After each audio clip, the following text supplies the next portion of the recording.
백그라운드 널리지로 넘어가도록 하겠습니다. 여기서 만약에 다루지 않는 내용 중에 모르는 게 있다 그러면 훨씬의 서머리를 참조해 주시면 좋을 것 같습니다. 그 다음에 알아보실 내용은 BOW입니다. BOW는 NLP나 혹은 Document Classification에서 사용하기 위해서 만들어진 것으로 알고 있는데요. 이것이 컴퓨터 비전으로 넘어오게 되면서 BOVW라는 식으로 용어를 이야기하기도 합니다. 이것을 하는 방법은 굉장히 간단합니다. 우선 인풋 이미지가 있고요. 이 이미지에서 피처들이라고 하는 이 조각들을 이렇게 패치라고 하는데 이 부분들을 만들어냅니다. 그래서 이 부분들을 이제 이걸 좀 모아서 클러스터링을 한 다음에 코드북을 만들고 이 코드북으로 이미지 레프레젠테이션을 하는 방식으로 표현을 합니다. 다큐멘트에서는 단어들의 빈도수를 조사하는 데 사용을 하죠. 그래서 방법을 좀 보시면 피처 익스트랙션 해서 여기서 피처들을 뽑아내죠. 근데 이 피처들을 다 쓸 수는 없잖아요. 그래서 이제 클러스터링을 하는데 논문에서 나와있는 베이직한 간단한 것은 K-means 클러스터링을 사용한다고 하는데 그 다음에 이제 여기서 몇 개를 뽑아내서 코드북을 만들죠.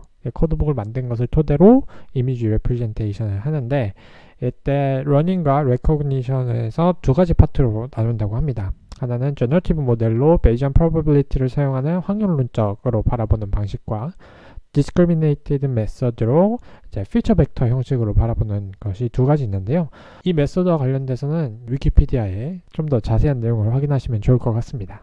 이건 예시인데요. 100개에서 1000개 정도의 이미지를 뽑아내서 그것들을 이제 클러스터링을 한 다음에 코드북을 만든 이 상황입니다. 그래서 이걸 다 이제 피처를 쓸 수 없잖아요. 그래서 클러스터링을 한 후에 이제 코드북을 만든다.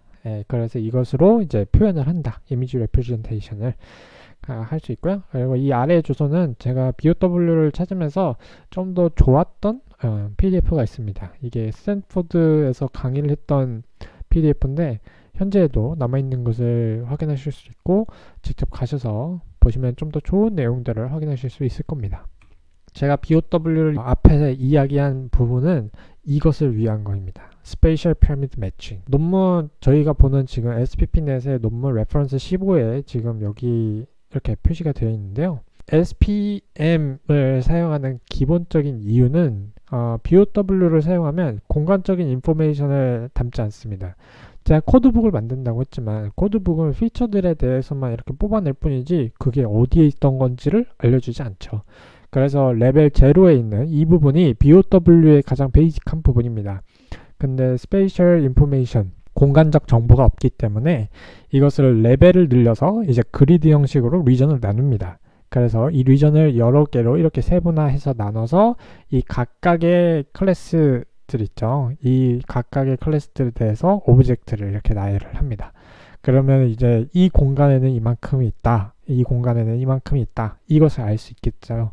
그러면 이걸 좀 더 세분화하면 좀 더 자세히 알 수 있죠. 그래서 이걸 한꺼번에 다 사용을 하는 겁니다. 그래서 피라미드 형식으로 이것을 이렇게 위에 이렇게 레벨을 올린다라는 식으로 이야기를 하고 스페이셜은 공간적인 특성을 가지고 있기 때문에 그걸 이야기를 하는 거고요.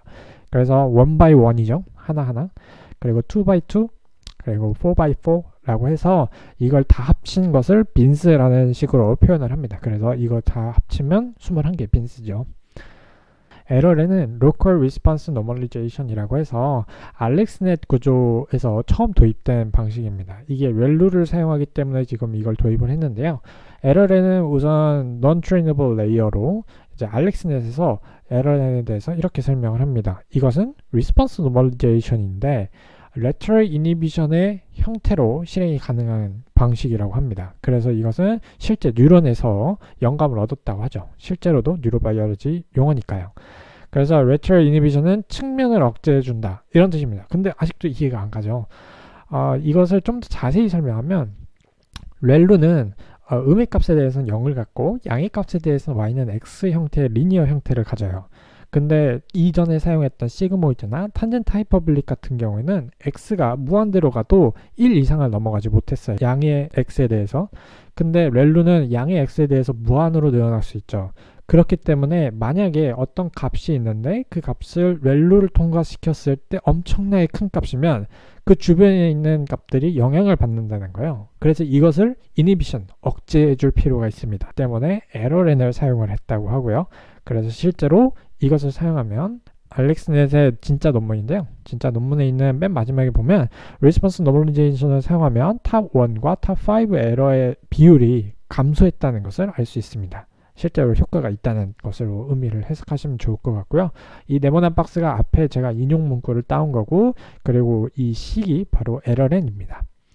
이 에러렌은 하이퍼 파라미터가 4개를 사용합니다. K, N, 알파, 베타 이렇게 4개를 사용하고요. 논문에서는 이렇게 사용을 했다고 합니다. 좀 더 자세히 알고 싶다 하면은 우선 앞에 이미지넷에 대한 논문이 있고, 두 번째로는 배치 노멀리제이션과 관련된 논문이 있습니다. 이 두 분 논문을 살피면 좋을 것 같고요. 그 다음에 제가 좀 찾다 보니까 아래 링크에 에러렌과 배치 노멀리제이션 관련된 차이를 비교해 놓은 글이 하나 있습니다. 그걸 좀 보시면 좀 더 좋을 것 같습니다.